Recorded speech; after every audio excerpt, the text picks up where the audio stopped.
అత్యంత కృపగలిగిన యేసు క్రీస్తు నామంలో వాక్యాన్ని వింటున్న బిడ్డలందరినీ కూడా దేవుడు సమృద్ధిగా దీవించి ఆశీర్వదించునుగాక. ఆమేన్. ప్రియ దేవుని బిడ్డలారా, జకర్యా గ్రంథం 8వ అధ్యాయము 15వ వచనాన్ని మనం చూసినప్పుడు, మేలు చేయనుద్దేశించుచున్నాను గనుక భయపడకుడి అనే వాగ్దానం మనకు కనబడుతుంది. పరిశుద్ధ గ్రంథమందు ఎన్నో వాగ్దానాలు ఉన్నాయి. అవన్నీ తన యందు భయభక్తులు కలిగి ఆయన మాట విని ఆ ప్రకారం నడిచే వారికి ఆ వాగ్దానాలన్నీ కూడా దేవుడు అనుగ్రహించువాడై ఉన్నాడు. బిడ్డలారా, ఇక్కడ ఇవ్వబడిన వాగ్దానం ఏమిటంటే, నేను మీకు మేలు చేయనుద్దేశించుచున్నాను. దేవుడు మనకు మేలు చేయడానికి ఇష్టపడుతూ ఆయన ఒక ఉద్దేశాన్ని కలిగి ఉన్నాడు. కొన్నిసార్లు మనం పరిస్థితులు బట్టి ఈ కష్టం వచ్చిందేంటి అనుకుంటూ ఉంటాం. కానీ ఆ కష్టాన్ని బట్టి ఒక మేలు మనకు దాచబడి ఉంది. ఉదాహరణ, ఏసేపు తండ్రి ఇంటిగాడే ఉంటే ఆయన ఎప్పుడు ఐగుప్తుకి రాజు అవుతాడు? అన్నల చేత ద్వేషింపబడిన, ఇష్మాయేలీలకు అమ్మివేయబడిన, పొతీఫర్ ఇంటిలో దాస్య బ్రతుకు చేసిన, చెరసాలలో వేయబడిన, ఇవన్నీ దేవుడు యేసేపు పట్ల మేలును చేయనుద్దేశించున్నాడు. ఒక్కొక్క మెట్టు ఎక్కిస్తున్నాడు. ఒక్కొక్క మెట్టు బాధ కలిగింపజేస్తుంది. కానీ ఈ మెట్లన్నీ ఎక్కితేనే సింహాసనం ఎక్కుతాడు. బిడ్డలారా, అందుకే ఆయన ఐగుప్తు దేశం అంతటికి ఆశీర్వాదకరముగా మార్చబడ్డాడు. ఐగుప్తు దేశాన్ని పోషించి గొప్ప ప్రధానిగా మార్చబడ్డాడు. సిరియా దేశానికి ఒక చిన్నదానిని తీసుకుపోయారు సిరియా దేశపు రాజులు, నయమాను గారు.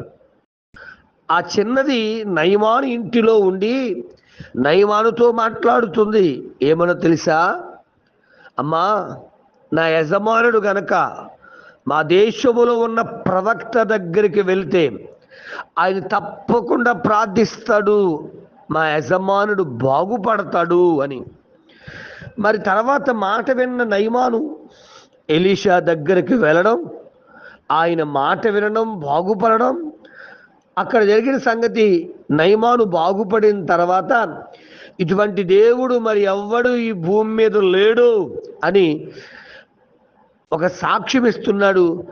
సిరియా దేశమంతా కూడా రక్షింపబడడానికి మరి ఈ చిన్నది ఒక సాధనముగా మార్చబడింది. బిడ్డ, దేవుడు మేలు చేయనుద్దేశించి ఉన్నాడు.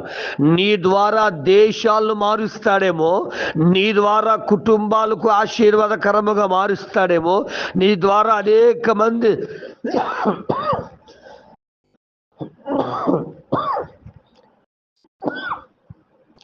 స్వస్థత కలుగుతాయేమో. దేవుడు నీకు మేలు చేయనుద్దేశించి ఉన్నాడు. బబులోను దేశమునకు కొనుపోబడిన షద్రకు, మేషకు, అబేద్నెగో వాళ్ళని పడవేసింది అగ్నిగుండములో ఉండొచ్చు, కానీ అక్కడ దేవుని కొరకు నిలబడినందువల్ల మరి బబులోను దేశమంతా ప్రభు దగ్గరకు, నెబుకద్నెజరు మహారాజు కూడా ఇటువంటి దేవుడు మరి ఎవ్వడు ఈ భూమి మీద లేడు అని చెప్పగలగడానికి షద్రకు, మేషకును, అబేద్నెగోను వాడుకున్నాడు.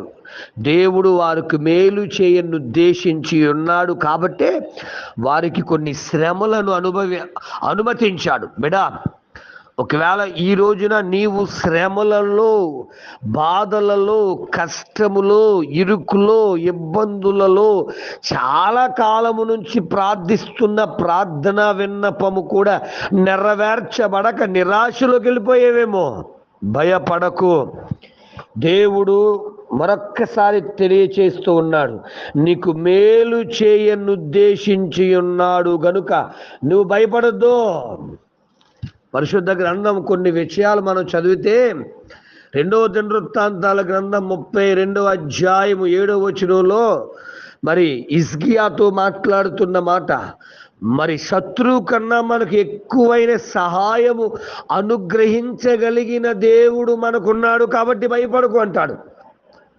అదే యెహోషాపాతు అయితే, అయ్యా ఏమి చేయుటకైనను మాకు దిక్కు తోచకున్నది, నీవే మాకు దిక్కు అని బాధతో ఉపవాసముతో ప్రార్థిస్తున్నప్పుడు 2వ దినవృత్తాంతాల గ్రంథం 20, 12, 15 వచనాలు చదివినప్పుడు అక్కడ ఉన్న మాట, మన పట్ల మన పక్షమున యుద్ధము చేసే దేవుడు మనకున్నాడు కాబట్టి మనం దిగులు పడక్కర్లేదు, భయపడక్కర్లేదు.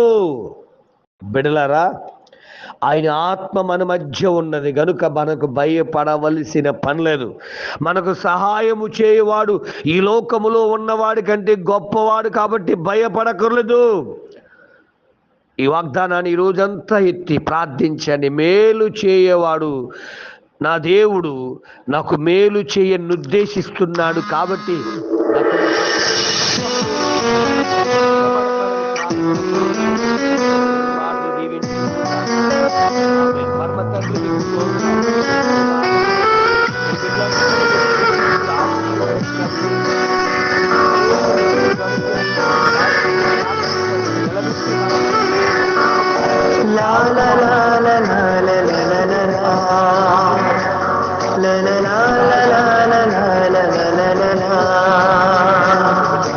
మీ సహాయమును అనుగ్రహించమని యేసు